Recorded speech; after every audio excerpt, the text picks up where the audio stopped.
What really struck me right off the bat going through this explainer is that it isn't actually about AI at all. I mean, not really. It's about something way deeper. Oh, 100%. It's so easy to get totally swept up in all the hype, right? The robots, the algorithms, the endless news cycles. But when we actually dig into the source material here, the biggest takeaway has nothing to do with the technology itself. It's really about the human side of technological change. And honestly, who actually wins when the whole world shifts gears? Right, so let's jump straight into it. What was the biggest idea in this article? Because if it's not the hype, how should we be looking at this? The source actually starts with this incredibly grounded example. Exactly. To really wrap our heads around what happens during a massive technological shift like this, we have to kind of ignore the buzzwords for a second. We have to look at what ordinary people are doing on the ground every single day. Okay, so picture this. The article takes us inside a textile factory in a small town in Tamil Nadu, India. And at first glance, it looks like a totally normal production floor. People are stitching clothes, folding fabric, ironing garments, the usual stuff. But there's a pretty huge catch, isn't there? Oh, a massive one. While these workers are doing these traditional, everyday jobs, a lot of them are actually wearing cameras right on their foreheads. So they aren't just making clothes. They are recording literally every single tiny movement they make. And all those recordings, they're being fed into a system to train robots halfway across the planet to do those exact same tasks. Man, just picturing that. It creates this real sense of tension, doesn't it? Like on one hand, these workers are suddenly a direct part of the global tech boom. But are they actually benefiting from it long term? The article asks a really profound question here. Are they building a future they will eventually shape, or are they just building a future they will eventually serve? Yeah, hit the nail on the head. That tension is literally the heartbeat of this entire piece. And honestly, it's not just a question for those factory workers.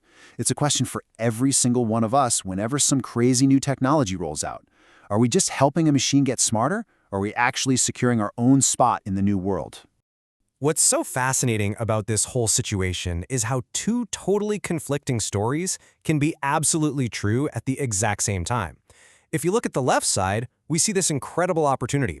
For a lot of people in these smaller towns, especially women and first-generation graduates, this kind of data work is a massive, massive lifeline. It's extra income, it's super flexible, and it literally brings global-level work right to their front door. Right, but then we have to look at the right side, the vulnerability. Exactly. Because fundamentally, this system takes way more than it gives back. The workers are generating the raw material, the data itself, but the AI platforms, the intellectual property, the final robotic models, all of those are owned by companies sitting thousands of miles away. So the real generational wealth is accumulating far, far away from the people doing the physical work. And the article really grounds this in a deeply human story. They talk about this 28-year-old mother who had to leave her teaching job so she could stay home and care for her child. Now, she wears one of those cameras while she's folding laundry, sweeping her house, even cleaning her kids' toys. She makes about 1,000 rupees for 3 hours of doing this. It's just the perfect example, because for her, that money is genuinely life-changing. It means she can contribute to her family's healthcare and pay for her kids' education. That feeling of empowerment, it is very, very real. But at the same time, we have to remember, she doesn't actually own a single byte of the data she's creating. And this brings us right to the most critical pivot in the entire article, the crucial difference between participation and ownership. The big takeaway here is that working inside a changing system, even if you're working super hard and getting paid fairly for it, is just not the same as controlling the actual value created by that system. Okay, let me make sure I'm getting this. So participation basically means you're on the field, right? You're playing the game, doing the work. But ownership means you actually hold the keys to the massive rewards that work generates. Exactly. You're spot on. And if history tells us anything, it's that the biggest system-level rewards almost never go to the people who are just participating. Could you give me a slightly simpler analogy for this? Like, how does this dynamic play out in a world totally outside of AI? For sure. Let's look at something we literally all have sitting in our pockets right now, a smartphone. Think about how a phone actually gets made. Step 1, someone out there has to extract the raw materials from the earth. Step 2, thousands of workers assemble all those tiny parts inside a massive factory. Step 3, huge global networks distribute those phones all over the world. Now, those are all absolutely vital steps. Millions of people participate in them every day. But who makes the lion's share of the money? Oh, it's the company at step 4. The one that actually owns the operating system and the brand name on the back of the phone. Precisely. The people working in steps 1, 2, and 3, They get paid their wages, sure, but the massive globe-shifting rewards go straight to the owner of the final product.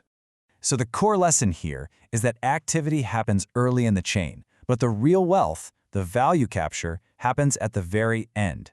Those factory workers in India wearing the cameras, they are doing all the early activity.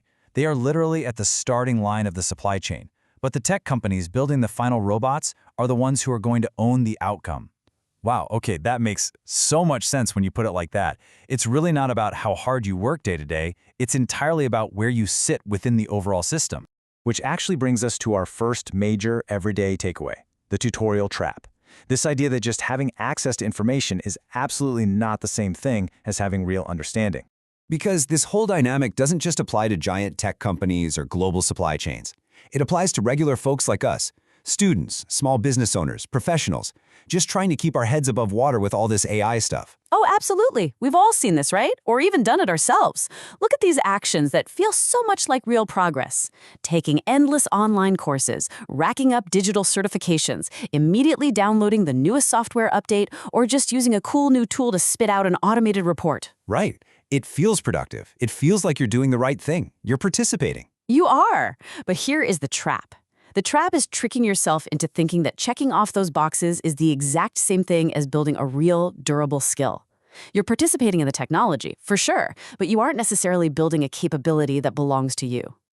So, okay, break that down for me. What is the actual difference between just having knowledge from, say, a YouTube tutorial and having real capability? Well, think of knowledge, which we have here on the left side, as recognizing a familiar pattern. You watched a step-by-step video, you know exactly which buttons to click in what order.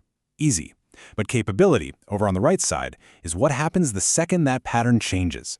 What do you do when the software completely glitches out? What do you do when your boss or a client asks a weird, out-of-the-box question that definitely wasn't covered in your online course? So capability is being able to respond when there is literally no tutorial left to follow. It's when you just have to figure the thing out yourself from scratch. Exactly. Nailed it. Capability means you deeply understand the messy human system underneath the shiny new tool. Which leads us nicely into part 2, where value actually goes, and why technology often acts more like a mirror rather than a magic fix for a broken business. So how does an everyday small business actually capture value from these new tools, instead of, just rushing out to buy whatever AI subscription is trending this week? Let's compare two totally different approaches. Look at company A here. They go out and buy all the shiny, expensive new AI tools, but they completely ignore the fact that their daily workflows are a total disaster and none of their teams actually talk to each other. The result? The AI doesn't fix anything. It just creates way more frustration and complexity. It basically just speeds up the mess. Right, makes sense. And what about Company B? Company B takes a much smarter approach. They focus heavily on the fundamentals first. They clarify their internal processes, they build real accountability among their staff, and then when they plug new technology into that clean, well-running system, it creates actual measurable improvement. And that leads perfectly to this quote directly from the source material. The technology is not the constraint. The system beneath the technology is. I mean, what a powerful realization. The absolute most important foundations for a successful business, or even just for a successful person, things like clear communication, strong processes, good judgment, they actually have zero to do with software at all. Precisely. Think of it like this. If your road is completely full of giant potholes, putting a super fast sports car on it doesn't actually help you get there faster. It just makes you crash into the potholes at a higher speed. You have to fix the road first. I love that analogy, which naturally brings us to part 3, building true capability, and how we can actually build a solid foundation for the future. So if we want to avoid falling into that tutorial trap we talked about, how do we actually go about building this true capability? It all comes down to understanding the timeline. Look at how this journey generally unfolds. On day 1, you participate. You try out the new tool, you take the entry-level job, you learn the absolute basics, and that's great. That creates an initial opportunity, but if you stop there, you are incredibly vulnerable. So you essentially have to push yourself into the next phase. Right, because by month 12, you need to have turned that basic participation into a real capability. You don't just know how to turn the tool on, you actually know how to solve complex, messy problems with it. Capability gives you options. It makes you way harder to replace. And finally, by year 5, you leverage those options into actual ownership. You control a crucial piece of the process, or a massive client relationship, or a totally unique skill. And that right there is where you capture the real wealth. You know, we spend so much of our time completely panicking about how incredibly fast AI is moving right now, but looking at this, it's actually a very calming realization. Technology changes at lightning speed, sure, but human fundamentals, they change incredibly slowly. If you just focus on those core human fundamentals, like complex problem solving, building real trust, improving messy systems, you really don't need to panic about the tech at all. Exactly. The shiny tools you're using today might be completely obsolete in 2 years, probably will be, but the ability to navigate a really complex problem when there's no YouTube tutorial to guide you, that is a skill that will quite literally never go out of style. Which brings us full circle back to this global, zoomed-out view.